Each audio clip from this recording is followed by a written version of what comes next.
Educação à distância, mudando realidades.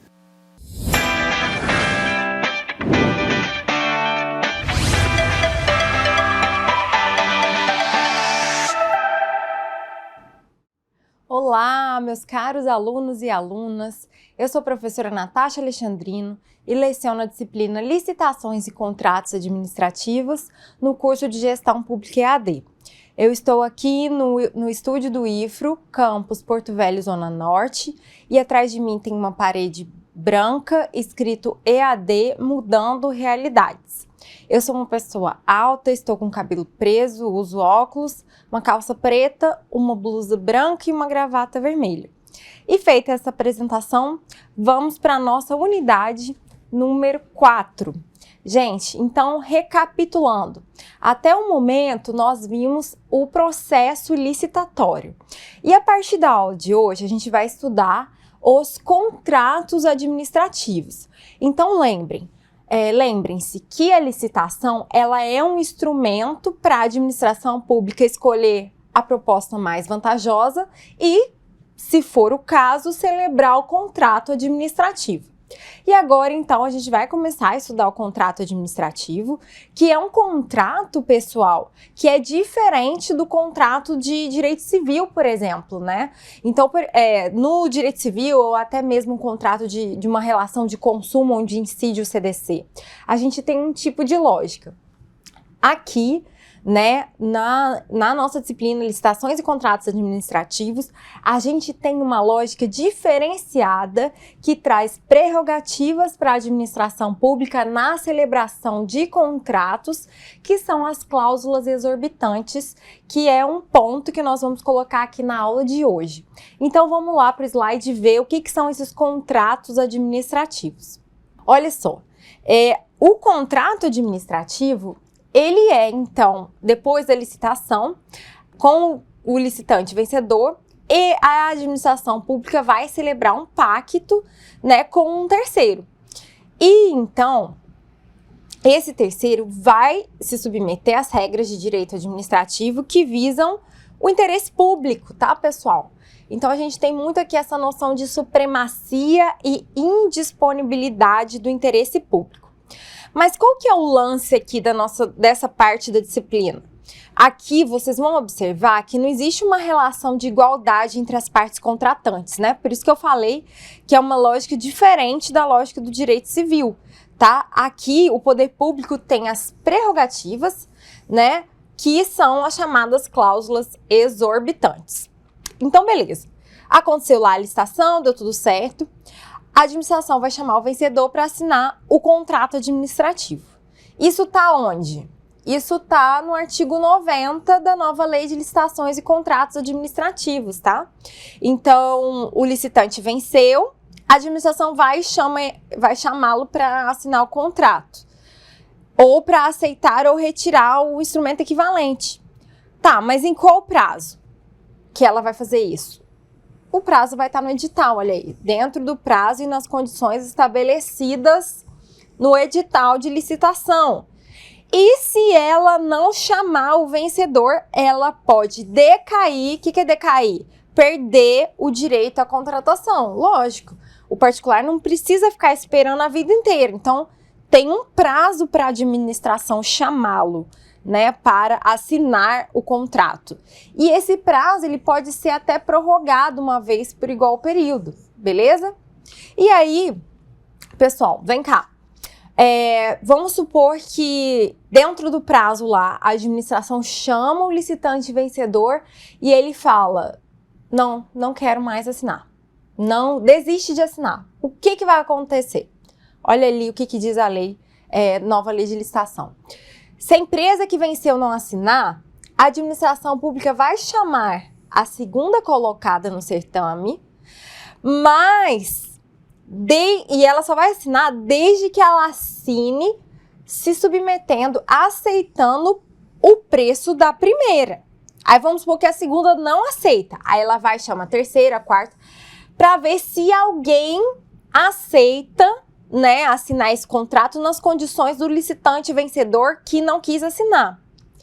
Ah, mas e se ninguém aceitar? O que vai acontecer?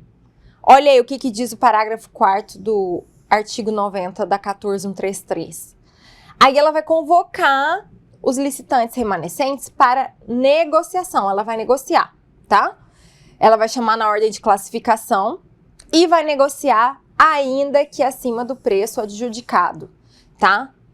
Ah, professora, mas ninguém teve a negociação e ninguém ainda assim quis assinar o contrato. O que ela vai fazer?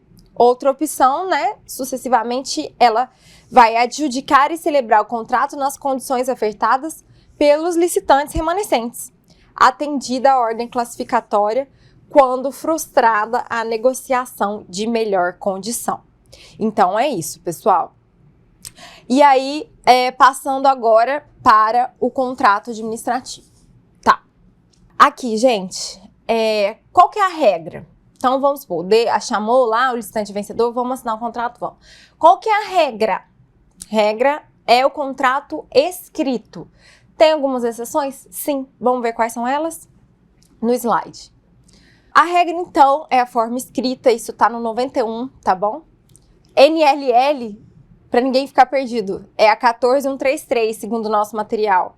É a nova lei de licitações e contratos.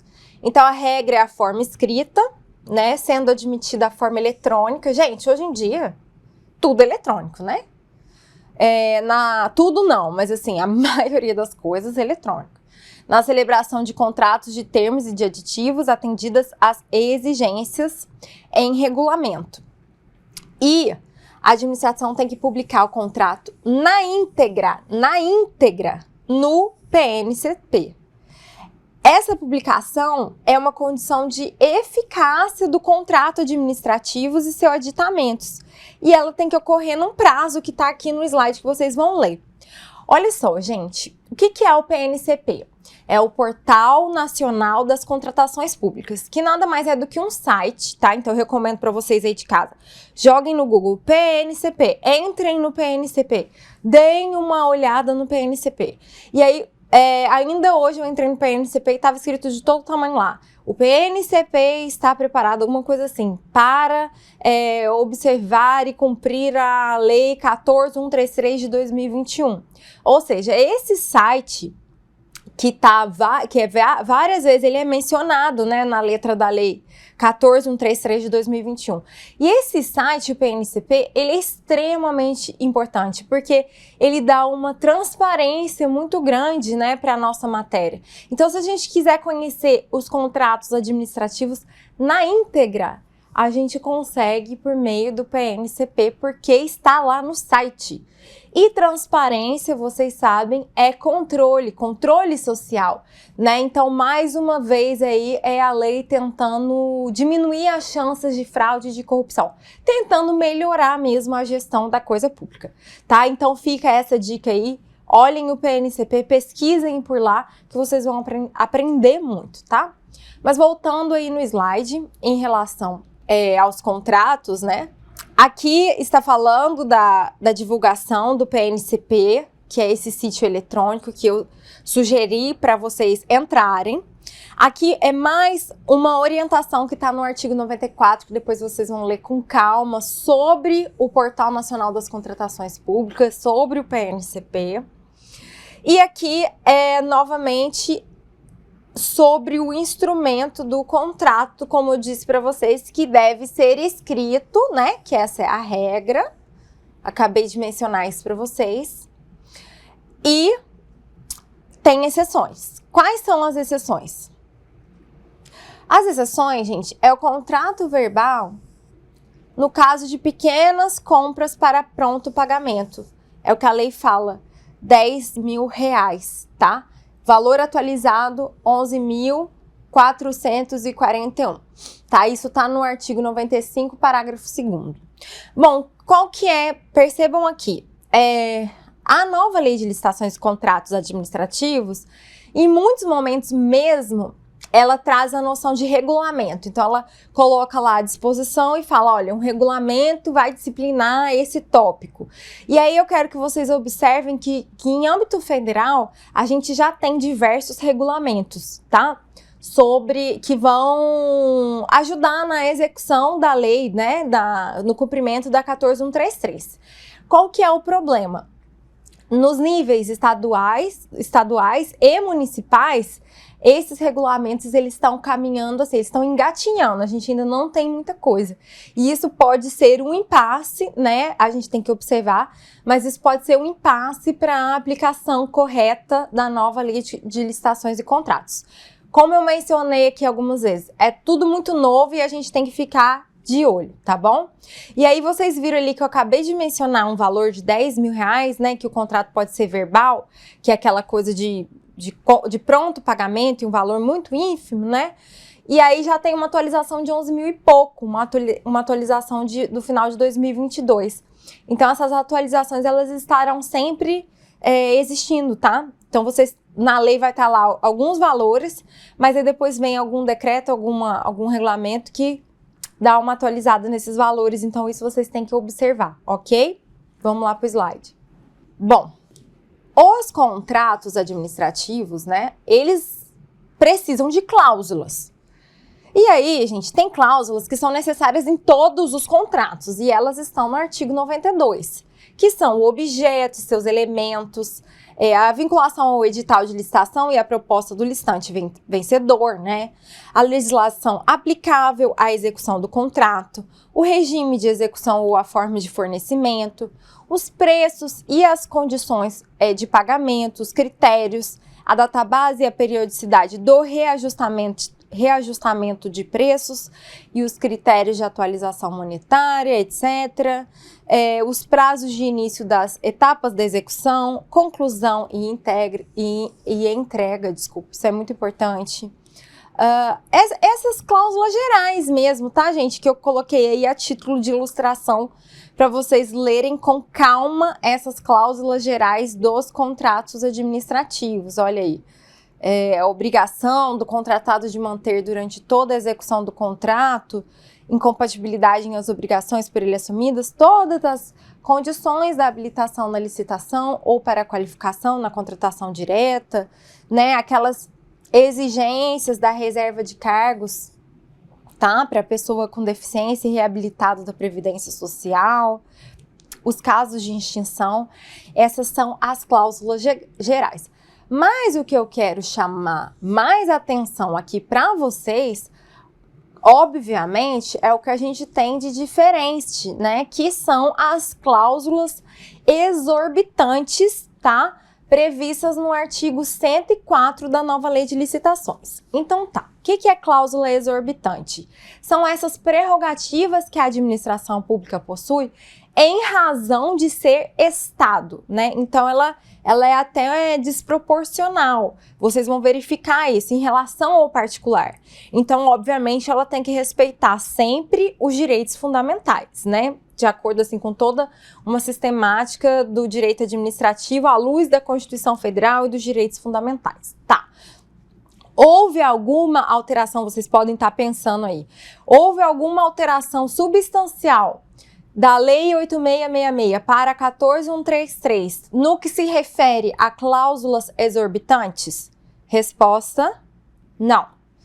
Basicamente, a nova Lei de Licitações e Contratos Administrativos manteve o regime da legislação anterior, né? No sentido de trazer 5 cláusulas exorbitantes e nós vamos ver agora quais são elas. Vamos lá para o slide, tá? Então, como eu acabei de mencionar, as cláusulas exorbitantes são essas prerrogativas conferidas à administração pública e a nova lei de licitações reproduziu, né, em grande medida a legislação anterior, tá? E aí, detalhe importante, o exercício dessas prerrogativas, ele não é liberar geral em favor da administração, não é isso. A administração, para exercer as prerrogativas e as cláusulas exorbitantes, depende de uma decisão motivada e amparada, né, após o fornecimento ali para outra parte do contraditório e de uma ampla defesa, né, gente? E aí eu até fiz um resumo aqui do que está no artigo 104. Então, quais são as cláusulas exorbitantes? Todas bastante conhecidas, tá? A primeira é aquela alteração unilateral do contrato, ou seja, a possibilidade da administração pública modificar aquele contrato dentro de limites, a gente vai ver quais são. A rescisão unilateral, a fiscalização da execução dos contratos, a aplicação de sanções, se for o caso, né? E a ocupação provisória de bens móveis, imóveis, pessoal e serviços, quando se referir a serviços essenciais. Este é um resuminho aí do que são as cláusulas exorbitantes dos contratos administrativos. Olha aí, eu trouxe a letra da lei para a gente entender melhor.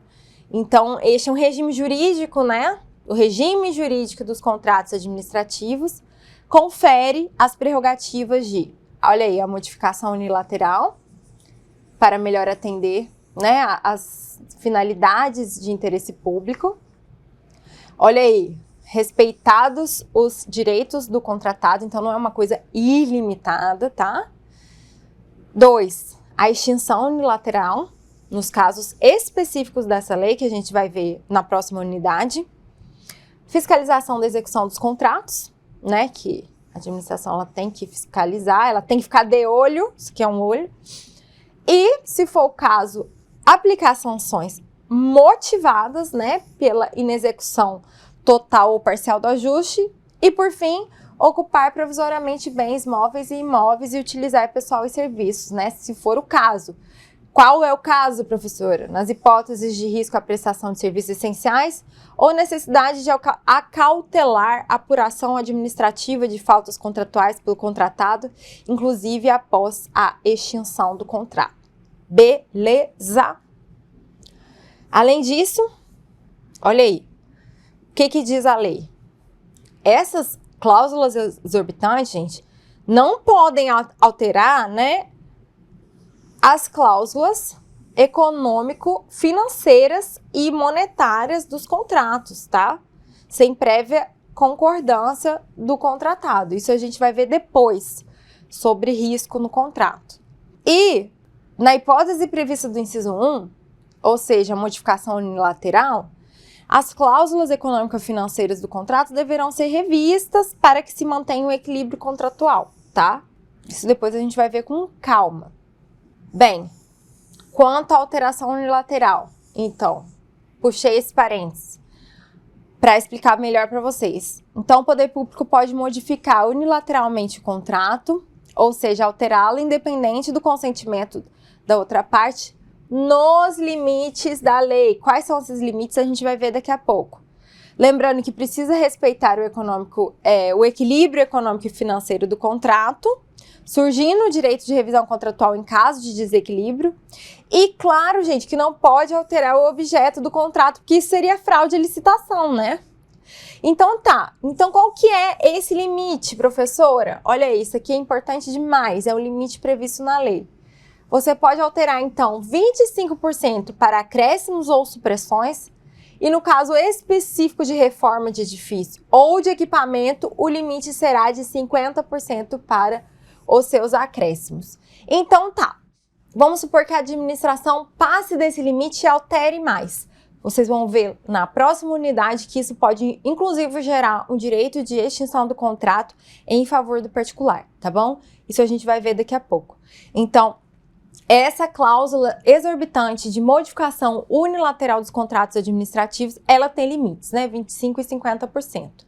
E lembrando que ainda assim tem que observar o equilíbrio lá econômico e financeiro do contrato, tá bom? Se deixar desequilibrado, pode ser o caso ali de uma revisão, tá? Vamos seguindo. Rescisão do contrato, né? Rescisão unilateral do contrato, a segunda cláusula exorbitante que eu citei, que pode ocorrer por inadimplemento do particular, né? O que é inadimplemento do particular, prof? É quando ele não cumpre alguma cláusula do contrato administrativo, né? Mas essa rescisão também pode ser por motivos de interesse público devidamente justificado, tá, gente? E aí, neste caso, se for por motivos de interesse público, o particular tem direito a receber uma indenização, lógico. se tiver dano, né? Lógico. E terá os prejuízos ressarcidos pelo poder público. Por quê? Vamos supor que, por exemplo, o particular nessa extinção sofre um dano, sofre um prejuízo, né? Que ele não deu causa, a extinção for unilateral por interesse público. Então, ele pode receber uma indenização para não ter um enriquecimento ilícito da administração pública e também para ele não ser prejudicado, tá? Nesse caso de dano. Mas percebam que se trata de uma cláusula exorbitante, né? De uma prerrogativa da administração, mas não é uma prerrogativa desenfreada, tá? Vamos ver o próximo. Até coloquei aqui, gente, esse quadro da obra do professor Rafael Oliveira, que também está no roteiro, que eu coloquei algumas hipóteses, as hipóteses de extinção unilateral, né, do contrato pela administração pública, né, dentro daí da análise das cláusulas exorbitantes. Ou seja, não cumprimento ou irregular das normas editalícias, desatendimento das determinações regulares. Coloquei aqui alteração social, modificação da finalidade, falência, enfim. O que eu quero que vocês saibam é que, é claro, primeiro a administração vai chamar para conversar, tentar resolver, que só vai extinguir depois do contraditório e da ampla defesa, né, se não tiver jeito mesmo, tá? Esse quadro é bem didático porque ele vai fazer um resumo dessas hipóteses. Ainda, né, eu tenho que mencionar que vocês podem pensar assim, nossa, mas então o contrato administrativo vai ter lá uma parte falando, elencando essas cláusulas? Não, gente, essas cláusulas exorbitantes, elas são implícitas. Elas já decorrem da lei, né? Então não tem a necessidade de colocar lá no contrato, porque ela já decorre da própria lei, né? Já estava lá na 8666 e está aqui também na 14133 de 2021, tá? Então vejam, elas são implícitas, então elas não precisam constar no contrato. E eu até coloquei aqui as lições deste professor, que ele indica que existem outras cláusulas exorbitantes espalhadas pela nova lei de licitações e contratos, tá? E aí ele até cita que algumas são mencionadas pela doutrina, que é o caso daquela exigência de garantia, que vocês vão ler em casa esses artigos 96 a 103, restrição e oposição da exceção do contrato não cumprido, que é o 137.4, e exigência de medidas de compensação lá do artigo 26, que vocês vão dar uma olhadinha, tá bom? Então, pessoal, eu coloquei para vocês agora essa introdução aos contratos administrativos. A gente passou também pelas cláusulas gerais dos contratos e deu ênfase nas cláusulas exorbitantes, né? Mencionei aqui para vocês que elas não tiveram grandes modificações e este é um tema de bastante relevância. Então, vocês têm as referências e principalmente vocês têm o nosso roteiro de estudo e indicação de leitura na minha biblioteca, tá? Como eu sempre falo, esse tema, ele é extenso, a gente não esgota o tema aqui nas videoaulas, né? Nas videoaulas, a gente dá esse direcionamento e é muito importante que você, aluna, você, aluno, façam a leitura também na casa de vocês, da doutrina e da letra da lei. E em caso de dúvida, a gente está à disposição para esclarecer, tá? Muito obrigada. Até a próxima.